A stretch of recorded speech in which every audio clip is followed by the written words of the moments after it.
Let's start with sit to pee. You ever sit to pee? Yeah, I'm definitely Team Bo on that conversation. Fran, I thought you were a football guy. All right, I will. Well, why does being a football guy have to do with it? That's not Exactly. that's part of the issue of the conversation.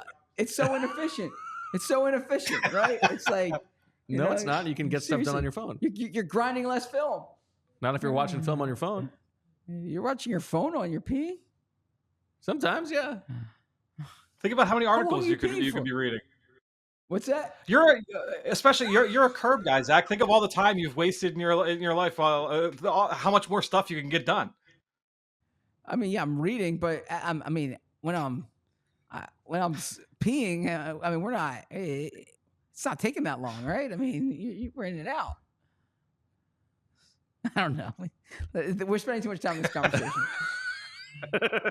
I don't cast aspersions. Okay, Fran, let's talk about this. We've got several picks since we last spoke to you. We haven't gotten your thoughts on Jalyx Hunt, so we can do that as well. But the day 3 haul so far: Will Shipley, Ainias Smith, Jeremiah Trotter Jr., Trevor Keegan from Michigan. I'm happy to hear your thoughts on all of these guys, but why don't we start with who is like relative to the value, the one that you are most excited, that you were most happy to see come off the board? Yeah, I would say the most exciting one is certainly Jeremiah Trotter Jr., right? Yeah. And I mean, this is a guy to me that obviously has been on the radar for a long time, not just here in Philadelphia. He was a big time recruit, coming from St. Joe's Prep and going to Clemson. I remember talking to Clemson linebackers the year after Trotter's freshman season, and just asking the open-ended question at the combine, just saying like, hey, who's a young guy coming up that you're excited about? And those guys all saying like, yeah, like Jeremiah Trotter is going to be the real deal. And you could see the way that he plays, how fast he sees things, the leadership traits, everything you saw at such a young age, all really kind of came to manifest itself as he continued to age and progress in that Clemson defense. And so, to me, looking at Jeremiah Trotter Jr., he's outstanding playing in the box, plays downhill at a really high level. He sees things really, really fast. Just a fun player to study, and he could play sideline to sideline. He's a little bit smaller than his dad was, certainly. That prototype of Trotter Sr. is not really upper what you body see in and today's behind. NFL. Yeah, he's a little bit different, but I think when you look at his ability to play downhill, find the football through contact, he's been one of the most productive linebackers in college football over the course of his career, not just in the run game, but in the pass game. I got a couple pick sixes to his name. He's been really good at being able to find the football in coverage. So I'm excited. To me, Trotter Jr. was a guy that I had a lot of juice for when the selection was announced. Do you think the Nakobe Dean comp is fair? Yeah, I think it's fair. It's similar. Look, Nakobe went in the 3rd round, and Trotter went in the 5th round, right? So a little bit different. But I think when you look at the overall skill set, they are similar types of players. Just in terms of like the body type and the skill set. But that's a good thing. Both guys obviously that worked well in the college level, and now it's about continuing to transition that here to the league. I wanted to ask about a player they took yesterday, right? I know we're focusing on the players today, but I'd be remiss if I did not ask you about Jalyx Hunt. And the reason I do that is I'm being totally transparent. Like, I do a lot of work on this stuff. I don't watch a lot of Houston Christian, right? And the people who are... It's Christian Houston. It's Houston Christian. Oh. Unlike Christian Ellis, right? Let's, you know what? Yeah. So I've watched YouTube clips. Even those are not very productive for me. You're not getting great camera shots. I saw some Senior Bowl stuff. This is a long way of saying, what stands out to you about Jalyx Hunt? Well, the big thing, right off the bat, you see the athleticism. And I didn't know a ton about the backstory when I first went in. He got announced initially for the Shrine Bowl. He was the first announcement for the Shrine Bowl back in, I want to say it was early November, late October, something around that range. And I didn't know much about him. And so I said, all right, let's plug in the Houston Christian film. And watched a couple games, and I said, oh, he's a Cornell transfer. And I know some people over on the Cornell staff and reached out to a couple of them and said, all right, like, what can you tell me about Jalyx Hunt? And he said, oh, well, when he was here, he was actually a safety. And I was like, well, I had no idea. I just, because in the bio, it just said, oh, he transferred from Cornell. And I said, okay, like this is starting to add up now. You could see the movement skills. And I didn't have exact measurements on him at this point, but you go down to the Senior Bowl and you say, okay, he's just under 6'4". He's 252 pounds. And he's got 34.25-inch arms. So I'm a big fan of the guys that, have outstanding length relative to their height. So he is a guy who is longer than he is tall. And one of the things I like about that is that you've got a smaller strike zone for opposing blockers to get into you, but then you've got the length to be able to kind of keep them at bay as well. Dallas Turner has that similar kind of body type. There have been a lot of guys that I've been big fans of as they've come out the last few years that have that kind of body type. And so when you look at Jalyx Hunt, the movement skills absolutely stand out. Does he need refinement? Absolutely. I mean, he's only been playing down close to the line of scrimmage for the last couple of years. And so he's going to need some coaching. There's no question. But when you look at the explosiveness, you look at the length, you look at the motor, you look at the violence as a tackler, some huge hits on the quarterback, high motor plays down the field. Everything you hear about him as a kid is just outstanding. I know in talking with some people over the course of the pre-draft process as well, the training facility where he had been working at, he's a guy that all the other players that are there, they all kind of gravitate towards him. He's like everybody's best friend. And you can kind of see that at the combine too. When the pass rushers were meeting the media, he's one of the guys. And Zach, I know that you've been a sucker for these guys in the past. They'll jump into the media scrums and say pretend they're asking questions with the media and not hijack the presser, but you got a sense of like the personality. And Jalyx Hunt, to me, like just kind of checked a lot of boxes along the way. He's a really fun player. Obviously, a lot of work, a lot of development required, but he's going to be a fun one to track. I try to do that in football drills. It doesn't go as well with the players. That's okay. Hey, Fran, did Cornell ever consider making him an edge?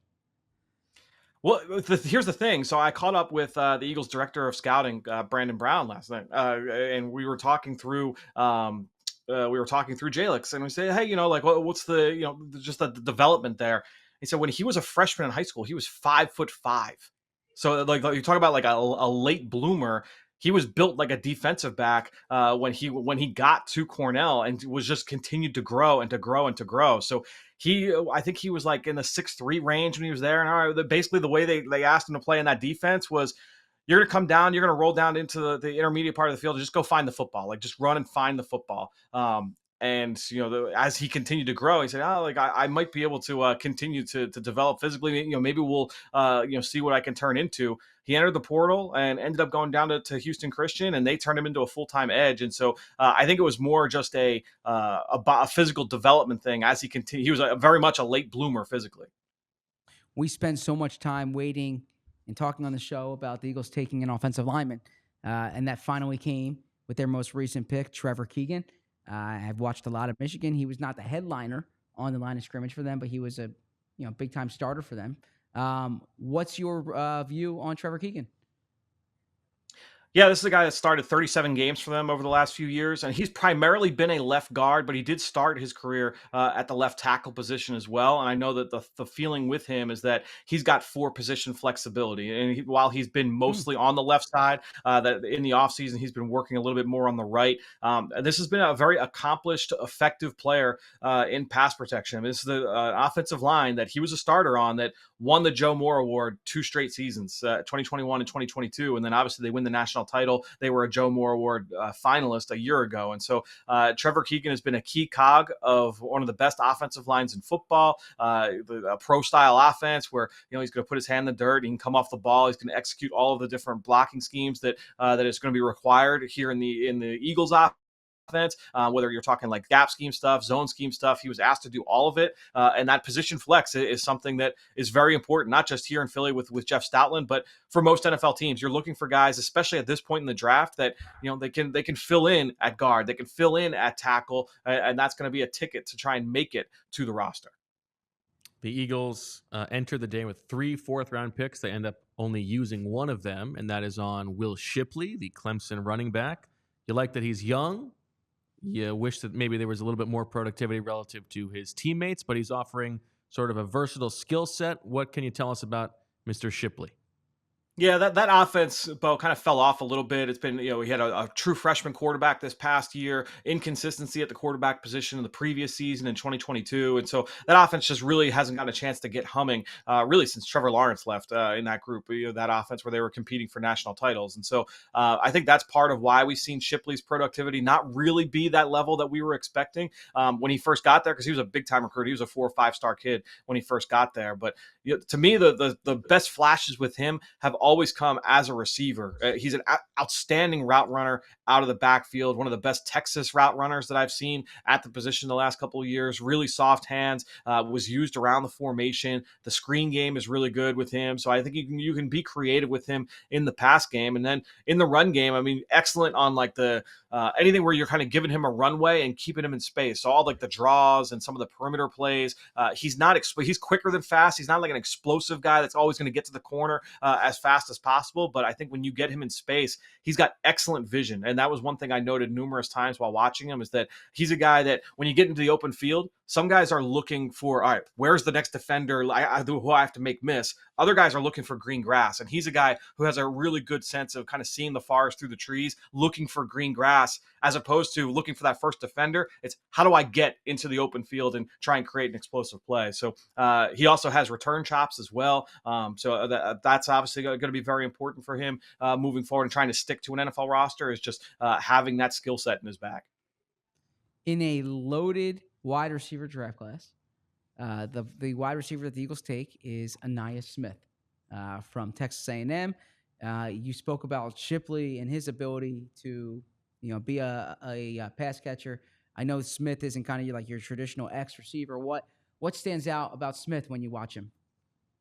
Yeah, I think if you're looking like body type wise, he's built like OZ. He's built like Olamide Zaccheaus when Zaccheaus was coming out of Virginia. Remember, Zaccheaus, he dabbled as a running back receiver there at UVA, and Ainias did the same thing at A&M. He played some running back in the 2020 season. I remember some of the sets that they had with him and Devon Achane, who obviously was outstanding for Miami a year ago as a rookie. When you look at Ainias Smith, he has been one of the most versatile players in college football over the last few years, both as a runner, as a pass catcher, and then also as a return man. He's got a couple punt return touchdowns on his resume. Has also been a starter on kick return, so he offers both of some value in both of those special teams units. But with the ball in his hands, that's where things are really exciting. He transitions to a runner really quickly. He's extremely competitive, a tough player to get down to the ground. I thought he showed some excellent flashes as a route runner, especially this past season. I thought he really took a jump there. And it's funny, I heard Jim Nagy do an interview this offseason just talking about receivers. And he said, if you want to see a guy that's kind of viewed as a route runner, and you say, all right, well, what can his upside be? One thing you could do is look at him with the ball in his hands. And guys that typically are good yards after catch players have upside as a returner, because you can see them make those same kind of lateral cuts, that ability to make you miss. That can transition to, kind of a routing a guy up, routing a defender up one-on-one. And I think you see that with Ainias Smith. And so you're talking about a guy that's got quickness in and out of breaks. He offers yak ability, upside as a route runner. He didn't put the ball on the ground often at all this past season. He was really, really reliable at the catch point, was used at all 3 levels of the field. It wasn't just the underneath stuff. He also had the ability to make an impact down the field. And so, yes, he's a little bit on the smaller side. And I think when he ran 4.55 in Indianapolis at the combine, it's all right, that's going to kind of cement him in that day 3 range. But in terms of being like a slot receiver, he's got a skill set you're looking for because of that toughness, because of that quickness, the reliability at the catch point, and the yak stuff, the special teams. Like you just feel, okay, you feel good about wide receiver 4, in an offense with the ability to turn into a wide receiver 3. That's kind of how I viewed Ainias Smith. Let me ask you something, Fran, since we've been talking about the offensive line. It feels like Tyler Steen has been like the guy that we've been focused on. What was your report on Tyler Steen last year, and how do you feel about him moving forward? Yeah, I think that, look, when I looked at Tyler Steen a year ago, if I remember right, it was only a couple years as a starter at Alabama, and I liked him. I thought that he could be he had starting potential in the NFL. Making the transition to guard, especially for a guy that had been a left tackle, to say, okay, well, now let's see you here at right guard. To see him do that last summer and get a lot of quality reps at right guard, I thought was really important for him. And I think that it's that you can get growing pains there when you are asked to make that transition. So, we only got a small sample size in game from Tyler Steen last year, but I thought especially in the run game, we saw some really good flashes from him, through the summer. And so I'm excited to see what he can look like here in year 2. Obviously, he's going to be in line to compete there for reps with Cam Jurgens sliding into center. So I'm excited to see what Tyler Steen can bring to the table. Eagles now about 4-5 picks away. You want to hang with us for this one, Fran? Yeah, no, let's do it. We did it yesterday. Might as well we'll keep it rolling here. Might as well. How do you feel coming away with the double of Quinyon Mitchell and Cooper DeJean, and how much that can change the shape of the secondary?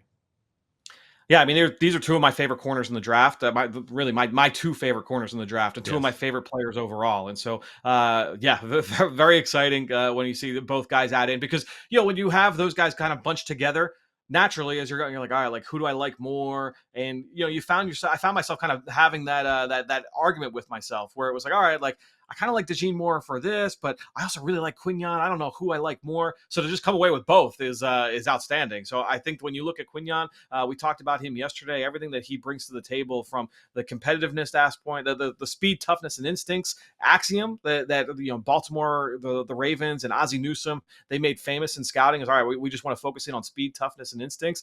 That's what both of these guys bring. It's in a slightly different package. Obviously DeJean is a little bit thicker, a little bit bigger as a corner, but I think when you look at both guys, you're looking at speed, you're looking at toughness, you're looking at instincts. DeJean offers a little bit more in terms of the versatility aspect, but I love what both players bring to the table. These are two really interesting additions to the secondary. Quantez Stiggers and Darius Muasau going off the board. So the Eagles now 2 picks away as we wait to see what they do. Is there anybody in your radar who you're like crossing your fingers, kind of hoping for? Maybe offensive line, another offensive lineman available, or I don't even know what else they would need at this point. Maybe a defensive tackle. Yeah, there are a few. Honestly, it's been tough for me to track it since I've been on with you guys, so I'm not sure all the names. Yeah, McMahon's an athletic guard on the interior. I know he's played some center as well. He's an interesting name. I'm trying to see who are the more recent guys. I know you just said Quantez Stiggers went off. He's one of the more interesting stories in the class, coming from the CFL. I got to believe he's the first CFL player to ever be drafted in the NFL draft. I got to think that would be the case. I feel like there was one. Who was the guy from? It was a safety from a couple years ago. I feel like. I don't know. There was some CFL. He started at West Virginia and then went to CFL or something like that. Oh, yeah. Robinson. I feel like there was a guy. Anyway, Satoa Laumea also went recently. If that's Walter Rouse. Okay, he went recently. Yes, he did. Yes. Yeah. Fran was sitting right here when I was talking up Walter Rouse. Yes. Yeah. Bo was anti people who work in hospitals, apparently. So, yeah. I love people who work in hospitals. I'm grateful for them every single day. I think they should stay in hospitals and not get on the football field. Yeah, because you can't be you can't have different interests. You want Listen, do you know how much football. time it takes to become a doctor or a nurse and all the studying? That's time away from ball, man. Right. You don't love the game. Sometimes that helps. It's like the Shipley family. The Shipley family, they didn't believe in specialization, right? You played every sport, so he wasn't just on the football field. He was on the lacrosse field. He was doing all kinds of things. Bo and I have been going at it about Will Shipley. I think Bo typecasted Will Shipley, if I'm being honest with you. I saw the same. I mean, if you follow recruiting, you knew Will Shipley coming up through high school. And I've said this, and I know Fran follows recruiting as I do. That running back, I think, is a position where the recruiting rankings actually carry more validity than some of the other spots. I see that translating to the NFL more than other sports. Typically, the 5-star running backs tend to be, good NFL pros. I got to say, the least shocking thing I've heard all weekend is the fact that you guys had a Will Shipley discussion and Zach were pro Will Shipley and Bo was anti Will Shipley. So that is the least shocking thing that I've heard all week. I like that he's young. Yeah. I like that he's young. Yeah. He's a nice player. And I think when you look at the impact that he can have, and that's the big part, is that when you're looking at running backs, especially when you get to day 3 of the draft, it's okay. Like you want everybody to have 3 down upside, but the reality is that at that position, it's rare that you see guys that are going to come in and have that kind of an impact, especially, with that frame. But can you come in and be an X factor in one area? And I think Shipley has that in terms of what he can do as a pass catcher. And then also with what he's done as a return man as well. I think that's going to be really valuable for him. I asked Nick this yesterday, Nick Sirianni. I'm going to stick with the first name thing. Okay. And Nicky baby. I hope I'm not belaboring this point, but I think it is relevant this offseason, the new kickoff rules. And Nick said it's one of those things that in the preseason they're not even going to show anything. Like in the Brazil game, they're going to come out with stuff that you haven't seen. But the Eagles have added 3 guys in this draft: Cooper DeJean, Will Shipley, Ainias Smith, who were all prolific returners, right? I mean, Britton Covey was a real productive returner. I'm not necessarily asking you like who the best returner is, but what's the type of returner that you think will be returning kickoffs, and how does it compare to what it's been in the past? Well, I've had a lot of fun listening to people that were with the XFL over the course of the last few months, because the XFL had those rules in place. So listening to Eric Galco, who's the director of the Shrine Bowl, listening to Randy Mueller over at the Athletic. He's been a general manager. He was a general manager in the with the XFL. So just seeing people Helping that out have with been the Saints draft this year. Randy Mueller. yeah, right. Well, it's been fun though to hear like, all right, these are the differences from a roster management The Eagles are on standpoint, the clock, by the way. from a skill set Yes. standpoint. No, all good. But it seemed like what those guys were pointing to was that smaller bodies on the return unit, but then also as a returner, more of a running back skill set. And so Right. you know, like thicker guys, the guys that have the ability to run through contact. It's not as much a space play as much as, hey, you know what, you're gonna have to face some traffic. You got to be able to navigate through some tight creases. So that's gonna be fun to watch. We scroll up to the super chat, Tyler, because we have a specific question for Fran from Vince, who wants to know what you think of Fabian Lovett. And Zach, feel free to jump in if you have the scoop here. Yeah, he's an old guy, I'll say that. But go on. Okay. Yeah, he's been at Florida State for a few years now. And so I think when you look at Lovett, you know, he's 6'4", just a 35.5-inch arms, outstanding length, kind of your prototypical nose tackle. The production has not been there, never more than 2 sacks in a season. But I think when you look at just the skill set there, he's a pure kind of a throwback nose tackle in that way. 6'4", 316 pounds. I mentioned the length. I think that's the skill set, though. You're looking at a kind of a throwback nose tackle. Malik Washington going to the Dolphins, one of my guys at wide receiver. That'll be interesting. I'm curious to see what they do here. You know, do they go get another offensive line body? Somebody for depth? They go Johnny Wilson, wide receiver, tight end hybrid. Yeah, Brendan Rice, the 2 guys who they also have brought in for visits. Tight end's a spot that they haven't addressed. What's that board look like? It's not looking great. Okay. It's Tanner McLaughlin, the really old guy from Arizona, who was actually like my favorite guy to watch from like a just fun, but he's like almost 26. Jaheim Bell, Dallin Holker, and Brevin Spanford, who's a big honking guy from Minnesota, but also an old. An old. Okay. Yeah. So there you go. On defense, even like there's not much at tackle. You know, Cedric Johnson, Eric Watts, actually, who you talked about yesterday, Fran, still on the board, I believe. Yeah, it doesn't like completely surprise me that he has not gone yet, but I thought that he might get some love in the 3rd round. So, I mean, I can't imagine it'll be too much longer for him here on the board, but we'll see. And then what's the defensive tackle board look like? Well, that's what I was just saying. Watts, if you consider him there. Gabe Hall, Tyler Davis, Christian Boyd. Pick is in. Leonard Taylor, you've talked about. Da-da-da-da-da-da-da-da. Okay. Will it be Brendan Rice? Will it be? I don't know if You guys got predictions or what? We're on the clock here. What do you think? Pick us in. Johnny Wilson. Well, Bo likes to sing. When I'm gonna guess. I don't have a guess. okay. I'm gonna go. Let's go, Dylan McMahon. Let's get my guy. Come on, Howie. You're watching. Pull the trigger. You think this is on in the draft room? I know it is. Okay. That's why he kept trading down yesterday while I was fighting for my life. Oh, that is true. You have not missed a pick yet. Yeah, I've missed a few press conferences, but I've not missed a pick. Bo, what has been the final count so far for 2025 picks? Is it an extra 3 and an extra 4? A 3, a 4, and a 5. Yes. Yeah, I like that. By the way, next year's no question. next year's draft's been better than this year. Who's your favorite guy in the draft next year, Fran? I can tell you. Who do you like in the 3rd? Who do you like in the 3rd that offers some, running back tackle versatility? Get back to my me in a favorite couple guy in the weeks. draft. You know who my favorite guy in the draft is next year, who is severely underutilized by LSU, is Harold Perkins. Harold Perkins is going to be awesome. And for some reason, they keep playing him at Mike linebacker. Harold Perkins is going to be like Micah Parsons. I was sure you were going to say the tight end from LSU when you said that. No, Harold Perkins is awesome. Yeah. Awesome. Funny name. I like that. Harold Perkins. What's taking so long with this pick? I don't know. Eagles, come on. I don't know. I got Fran on the hook here. I'm sorry. We're ready to I'm go. sorry, guys. Yeah. I don't have it. Who's it gonna be? What's in the box? Johnny Wilson.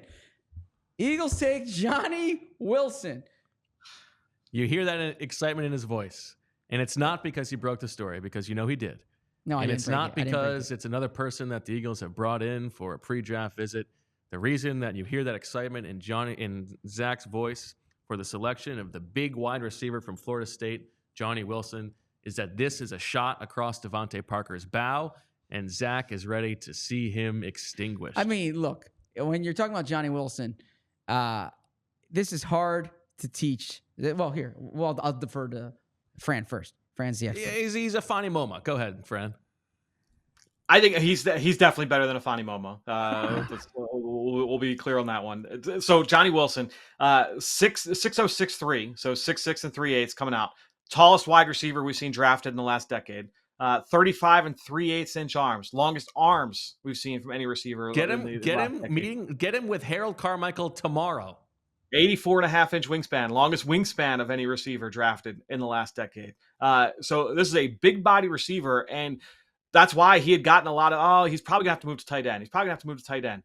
Well, then he goes to the combine in Indianapolis, and he runs 4.52 at 230 pounds, which is an outstanding number for 230. He jumps 128 inches at 37 in the vert. And you say, okay, like this is a guy that has explosive traits that can move. He goes into the position workout. And Bo, you know me, like when it comes to the combine, yeah, the athletic testing is good. I'm there to watch the position drills. That to me, like I want to see who are the guys that test really well. And then in that same environment, same turf, same shorts and a t-shirt, the whole deal. Does that speed carry over into the drills? I thought he was one of the best receivers to go through the position workout. No drops in any of the gauntlet drills. I think he put one ball on the ground the entire afternoon there in Indianapolis. I thought he was outstanding. He did have to leave towards the end. I think it was there was an injury like late in the workout, nothing big, but like tweaked something, and so he had to leave. But up until that point, I thought he was one of the best receivers on the field in his group. So you're talking about a player with unique size. I thought he graded out well as a blocker as well. The ability to play through contact, faced a ton of press coverage. Because remember, Keon Coleman was the other receiver there. Coleman was the guy that they kind of moved around. We're going to try and get him some plays in like the screen game and do some stuff. Wilson was consistently, he's the X-ISO receiver. They would move him into the slot at times. But this is a guy that has experience working at all three levels of the field. Was really good at the catch point as well. So a lot to like to get him at this point in the draft. I think it's a really interesting dart throw for sure. Yeah, I mean, you're looking at 17 yards a catch, right? He's been a big play guy. Like they've been able to get the ball to him downfield. 33 catches of 20 plus yards. That's according to Dane Brugler. So yeah, I mean that's one thing that jumps out. And when you watch it, you see him winning in these jump ball situations. Do you see him, Fran, as a like an outside guy, or are we talking like a big slot, like a Devin Funchess type?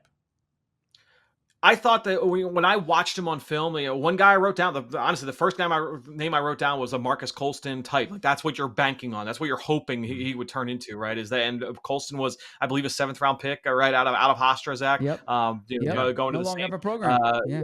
And I think when you're looking at Colston or when you're looking at Wilson, this is a player that you're hoping kind of turns into that. But again, with that workout in Indianapolis, and not just the testing, but the position drills and the way that he kind of went through routes, and watching him at the Senior Bowl as well, because I thought he had some good flashes down there in Mobile. Another Senior Bowl player as well here added to this group. But when you look at Wilson go through drills in the Senior Bowl, I thought that he showed, this is a guy that has the ability to line up both inside and outside in the NFL. Let me ask you, because that is. When I've asked about him and you've done a lot more work on him than I have, you keep hearing the tight end possibility. Would you keep him at wide receiver, or do you think this is someone who turns into a tight end, similar to the Eagles have like that type of player? They moved Hakeem Butler, the tight end, for instance, right? They've tried wide receivers at tight end. They moved Moma from wide receiver to tight end. Do you think he stays at wide receiver, or do you think tight end is in his future? In talking with him, a couple times throughout the process, talking with him at the Senior Bowl, and then as well in Indianapolis. He had said everybody's talking to him about receiver, and there were a couple teams that had mentioned tight end, but that receiver was what he thought he was, and that what most teams felt he was. Honestly, a lot of the tight end chatter stopped after the combine. I feel like then everyone was like, all right, we're going to keep him in the wide receiver bucket at this point. I think this is fun. I think he's going to be a really fun guy to watch over the course of the summer. There was like talk that he might be like a 4th round pick. That did feel rich to me, given the background. But in the 6th round, absolutely, like you're adding competition to this room makes sense to me. I think it's fair to be excited about getting to watch this guy in camp. 17 yards a catch over the course of his career is a really good number especially for a guy who's 230. That you usually don't see that for guys that are that big. And again, the 4.52 at 230 pounds. That's a unique number. I'll have to go and look and see, like, all right, how many guys at 230 have broken that? But there's not many that I would think guys that are that big that run as well and jumped as well as Johnny Wilson. I hope Devontae Parker's renting.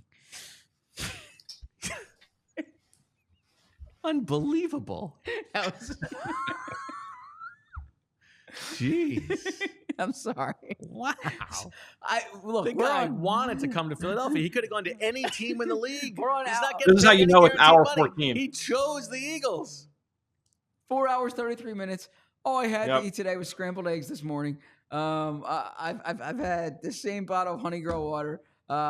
We haven't taken a break. I'm sorry, Devontae. I'm sorry. Fran, I would like to offer you the chance to leave, but we're 2 picks away from what could be the last pick of the draft for the Eagles. So I feel like we have to hold you hostage here just to see if they make this pick. And if they trade back, then we'll let you leave. How about that? All right. That sounds like a good plan. Do you have any thoughts on like teams around the league or your favorite pick that you saw elsewhere? I've been trying to keep up, just kind of looking around at what other teams are doing. I think that I'm a little surprised. Were you guys talking about Dallas just before I came on? Zach, is that team you mentioned that you were surprised hadn't addressed the running back position? I would agree with you. I'm surprised that they had not addressed running back yet. That'll be. It sounds like there were reports. I think Adam Schefter had put out this morning that they're getting close with Ezekiel Elliott to try and finalize a deal there.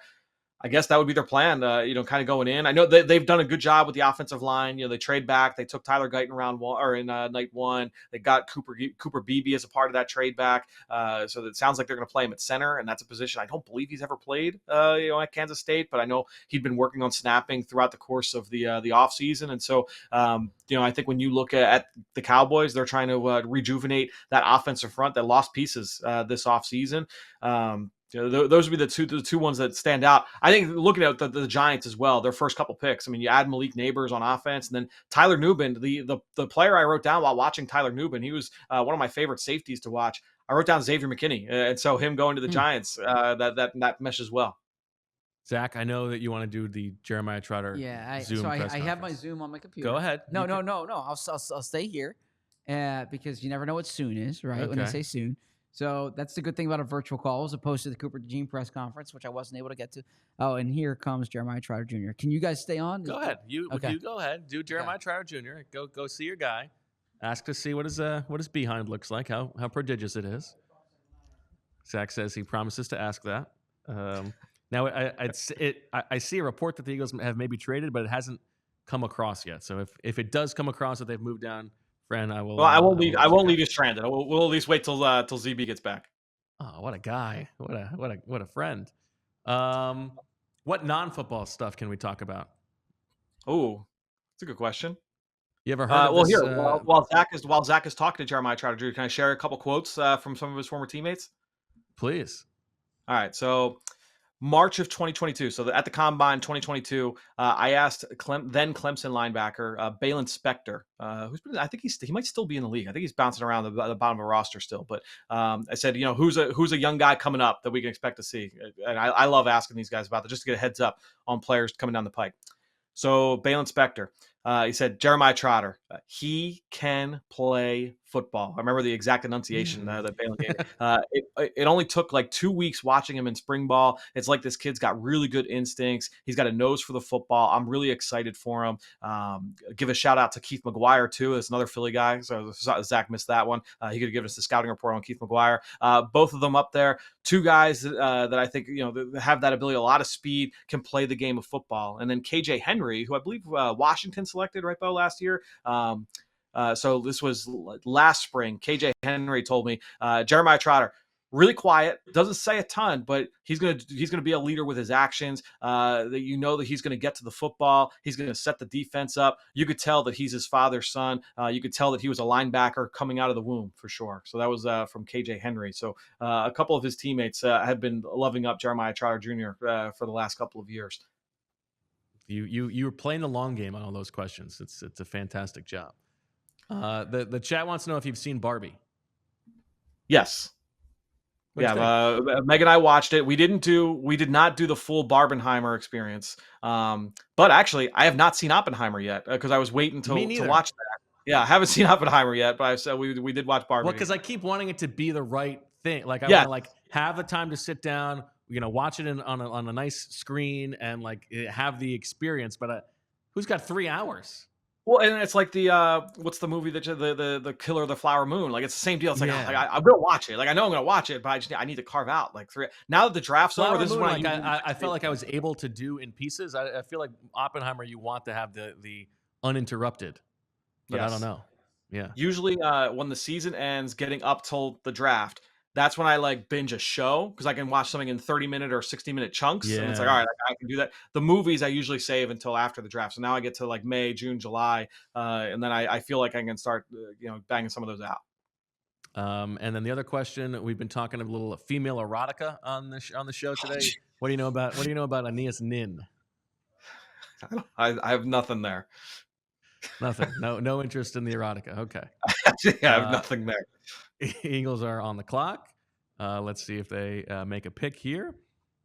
Just throw out some names that could be of interest at different positions.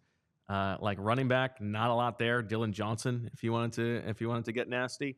Offensive line, there is still Travis Glover, who they brought in. If they're going to just do this entire draft of only guys they did the pre-draft visits for, Travis Glover would be a possibility. I thought Josiah Ezerim was an interesting, stout, developmental guy. I already talked about Dylan McMahon.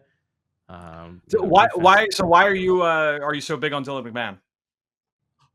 Really? They took Dylan McMahon. They did it. Look at you. Got my guy. Let's go. All right, Dylan McMahon. This is the Bo.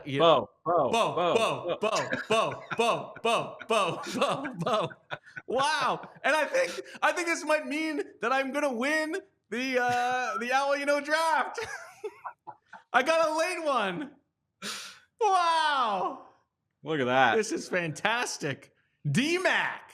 Now listen, you want to talk about following the Jason Kelsey lineage, a guy who has fought and played, started as a walk-on, earns himself all this playing time. Great short shuttle, which is the nice indicator for interior offensive linemen. What do you like about Dylan McMahon, Fran?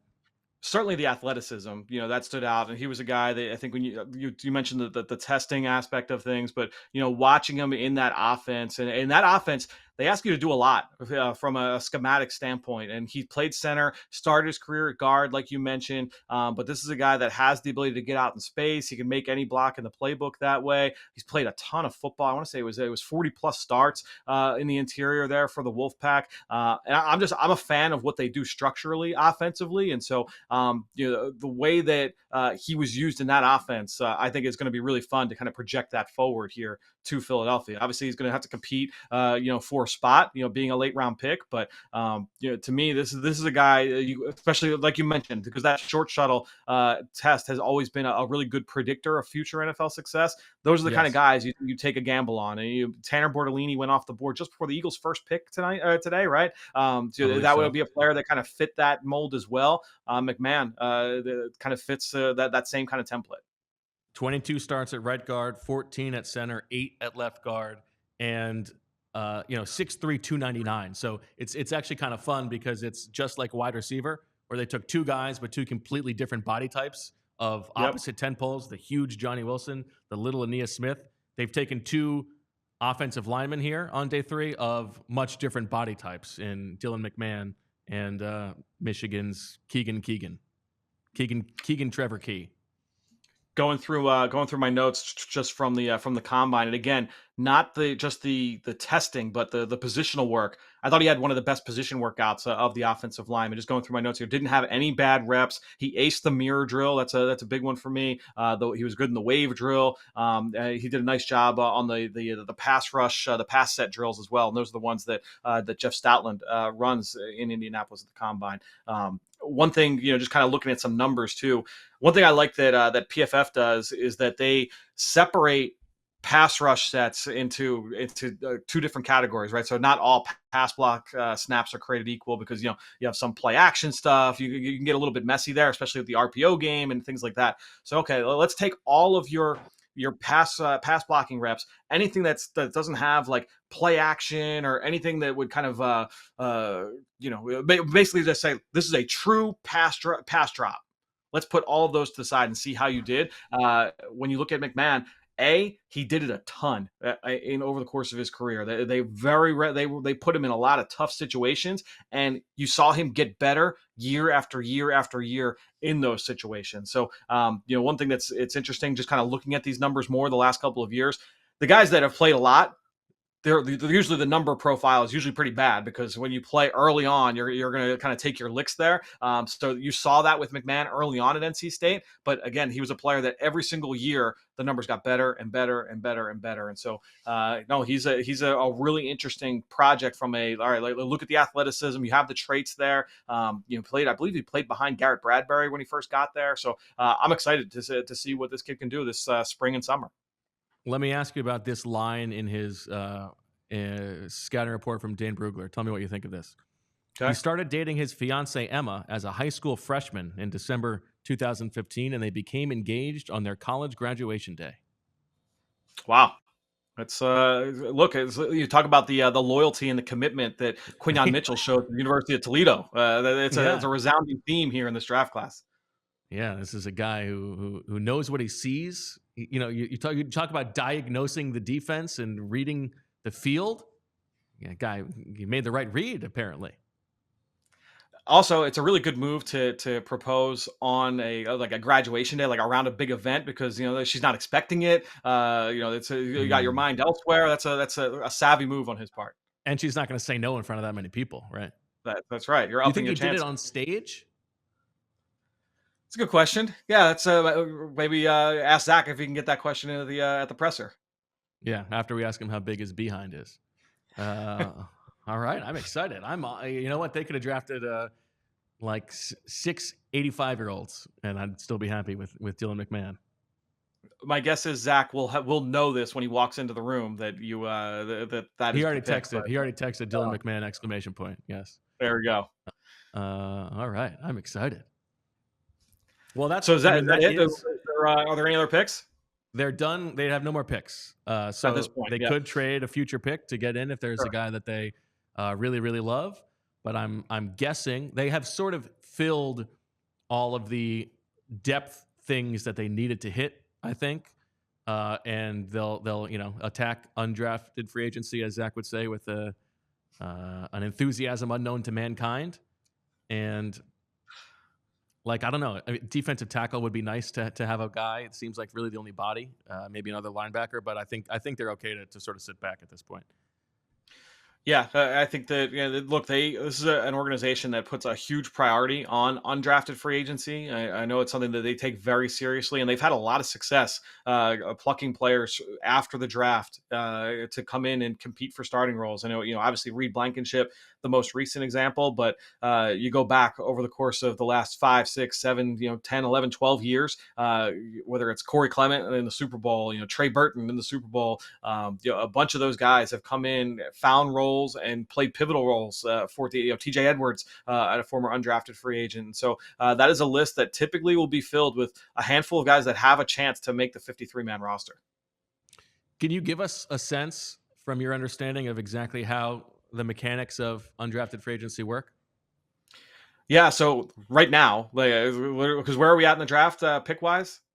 By the way, Zach, I am not going to win the LA draft, although it is very impressive that between the three of us, Zach, Sheil, and I have nailed 3 of these picks. I've got McMahon, Sheil had Johnny Wilson, and Zach got Ainias Smith in addition to his Cooper DeJean, Jalyx Hunt. Wow. Although I would say mine was the most impressive because those guys were pre-draft visits. We all saw the answers to the test there. This one's a little bit more creative. Nice job, Bo. But go ahead, give us the undrafted free agency spiel. So basically what happens when you get to like the 6th round, 7th round, teams typically will start calling players and saying, hey, if you don't get drafted, we really want to talk to you about coming in and signing a deal. And you're making a lot of those calls. Now, what's crazy about it is that it's a very fast process, and so because after the draft it's open season, and so all 32 teams are trying to sign their required allotment of players. But you have to keep in mind too that not every team can sign the same amount, and it depends on how big your draft class is, and players are all weighing that as well. So let's say you're a running back and you're looking at one team that they didn't draft anybody at the position, and they've got guys in a contract year, they've got some aging vets. This is a place where I feel like I can go in and compete. Well, then you're gonna weigh that along with the money that you're bidding off, right? So I think when you're looking at it from a player and agent standpoint, you're looking at it from a team standpoint. It is the wild, wild west. It is crazy up there during undrafted free agency, and that is that window. Again, it'll start getting really nuts towards the end of the 7th round, and then it's about, I want to say, like an hour ish, like immediately after the draft. I know you guys know. It's just like everybody's got a phone. It's like the area scouts on. He's like hands it to the position coach, like talk to this guy, tell him, and it's like they're just passing everything around. Yeah, and it's tough because if you're a scout and you're talking to a player, you say, look, like, we only have X amount of these spots available. So I'm making you this offer, but I'm also making this offer to, however many other players, 2 or 3 or 4 other players at the same position. And so, like, we would really like for you to be able to accept it so we can cross this off the board and keep going. But if you don't and somebody else does, like, our hands are kind of tied. And so it can be difficult from that standpoint. I know that there have been some teams that have put some pieces out, when it comes to like the behind the scenes of the undrafted process. It's a crazy couple hours for sure. I once spent the undrafted process with an agent. I did a feature story on, it was a local agent, Ed Wazalewski, and it was a fascinating like 2-3 hours there, because like Fran said, it's as the draft's going on, you're getting these calls, but also you and Fran hit it on the head. Like, you got to make these decisions on the phone. It's not like the player can be like, well, I want to, see what this team is, or, what's the living arrangement like? What's the depth chart like, right? Like they have it. So it's like, all right, if you don't take this now, they're going to move on to the next guy. So you got to take this. And it all happens so quickly. And it's amazing, like, how the future of I don't want to say the future of a franchise, but someone's life has changed, like with a split-second decision like that. Absolutely. Well said. All right, Fran, that's why, honestly, a lot of those calls, sorry, Bo, a lot of those calls have now started like earlier, where I know, like, earlier this week, at the end of last week, some of those like scouts and coaches are reaching out to players saying, look, keep us in mind for towards the end if you haven't been drafted. Like, you're kind of laying that groundwork early, and obviously you don't have anything concrete in terms of, this is how many spots we have available, because you don't know how many players you're going to end up with in a draft. But those things are going to be split-second decisions here coming up. And there is also sort of the repeated game of, you can sell, like, we're a team where check our history, like undrafted guys make our roster almost every year. That's a thing that you can sell. And I would also say the Eagles have, as Nick Field puts it in the chat, the Eagles have 7 draft picks, and they've got 77 or 9 draft picks, 77 on the roster. So there's not a lot of spots right now. You'll probably see them releasing a couple guys, unfortunately, over the next 24 hours, because I think that it works that the draft picks are unsigned, so they don't count against the roster or do they, Zach? Do you know how that works? What's that? Do the draft picks count on the 90-man roster? Not until they're right. Yeah, I don't think until they're signed, right? Okay. Yeah. Because otherwise they have to cut guys now before offering whatever it is. But anyway. All right. Fran, you have done the Lord's work, the Ellis's work. Thank you so much. We appreciate it. Make sure that you check out all of Fran's pieces on PhiladelphiaEagles.com. and read him on Twitter on Eagles XOs. What piece did you have up go today? So we had the Cooper DeJean pieces and the Cooper DeJean piece and the Jalyx Hunt piece both went live last night. And so I'll have pieces on all these players that were selected today come later tonight. Can't wait to read it. Thank you so much, Fran. Thank you. Thanks, guys.